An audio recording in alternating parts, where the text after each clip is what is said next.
Hello my dear student. आज हम इस वीडियो में चर्चा करेंगे क्लास 11th की फिजिक्स का चैप्टर नंबर फर्स्ट भौतिक जगत के बारे में। Let's start now. 3, 2, 1 बूम। बच्चों, जो आपका ये इंटरफेस दिखाई दे रहा है, इकाई फर्स्ट भौतिक जगत तथा मापन, ये 2 नंबर इस चैप्टर से आने हैं और इस इकाई का चैप्टर नंबर फर्स्ट भौतिक जगत है।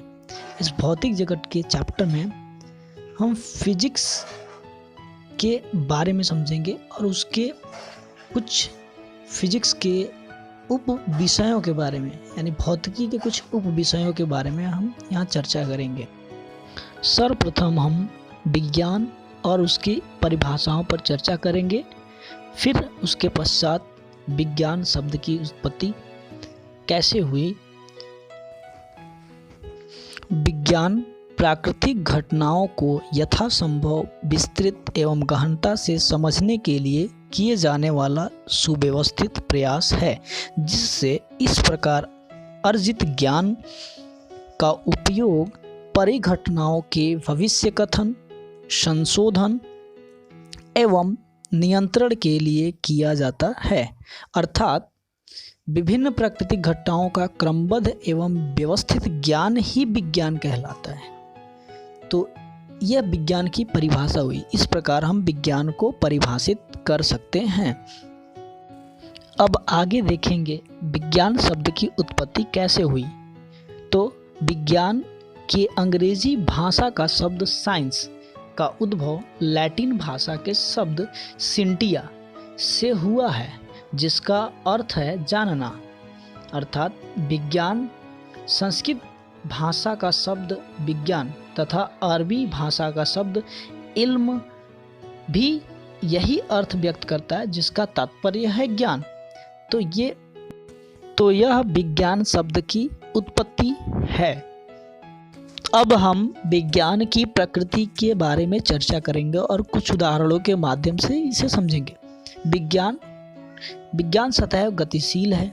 विज्ञान में कोई भी सिद्धांत अंतिम नहीं तथा वैज्ञानिकों में कोई निर्विवाद विशेषज्ञ अथवा सत्ता नहीं।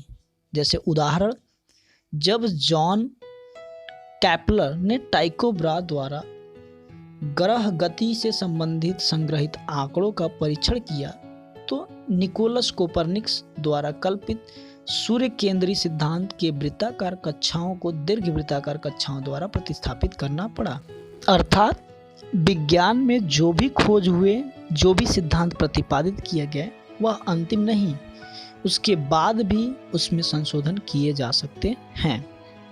आगे हम वैज्ञानिक विधि के बारे में चर्चा करेंगे। वैज्ञानिक विधि अर्थात इस विधि को सर्वप्रथम इटली के वैज्ञानिक गैलीलियो ने अपनाया था और वैज्ञानिक विधि के अंतः संबंधित पद निम्नवत हैं, जैसे व्यवस्थित प्रेक्षण, द्वितीय नियंत्रित प्रयोग, गुणात्मक एवं मात्रात्मक विवेचना, गणितीय प्रतिरूपण, भविष्य कथन तथा सिद्धांतों का सत्यापन। तो ये अंतः पदों द्वारा सिद्धांतों अथवा नियमों का प्रतिपादन किया जा सकता है। भौतिकी में कई नियमों और सिद्धांतों का प्रतिपादन किया गया। अब यहाँ उन्हीं नियमों और सिद्धांतों की सहायता से जब बड़े सिद्धांतों का प्रतिपादन किया जाता है, तो उसे भौतिकी के शब्द में एकीकरण कहा जाता है। अब यह एकीकरण क्या होता है, आइए समझते हैं।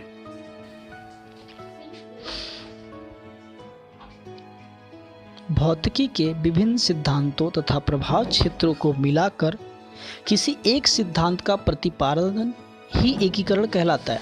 उदाहरण, जैसे फर्स्ट, न्यूटन के पार्थिव तथा खगोलीय प्रभाव क्षेत्रों को अपने गुरुत्वाकर्षण के सर्वमान्य नियमों के अधीन एकीकृत किया, तथा दूसरा, मैक्सवेल ने ओर्स्टेड और फैराडे के नियमों की सहायता से वैद्युत चुंबकीय तथा प्रकाश को एकीकृत किया।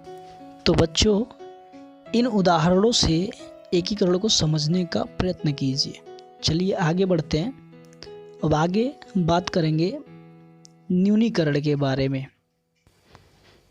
किसी अपेक्षाकृत बड़े अधिक जटिल निकाय के गुणों को उसके अवयवी सरल भागों की पारस्परिक क्रिया तथा गुणों से उत्पन्न करना एक संबद्ध प्रयास है। तो इस प्रकार के उपागम को न्यूनीकरण कहते हैं। जैसे उदाहरण, ऊष्मागतिकीय बृहदाकार निकाय को ताप, यांत्रिक ऊर्जा, एनाट्रॉपी आदि जैसे स्थूल राशियों के पदों में व्यक्त किया जा सकता है। दूसरा, अणुगतिकी के विशेष रूप से ताप को निकाय के गुणों की औसत गतिज ऊर्जा से संबंधित पाया गया। तो इस प्रकार से इन दो उदाहरणों के माध्यम से हम न्यूनीकरण को समझ सकते हैं। न्यूनीकरण एकीकरण का ठीक उल्टा है। एकीकरण में दो नियमों को मिलाकर एक नियम का प्रतिपादित किया जाता है, परंतु न्यूनीकरण में उसके अवयव कणों के रूप में तोड़ करके इसे समझने का प्रयत्न किया जाता है।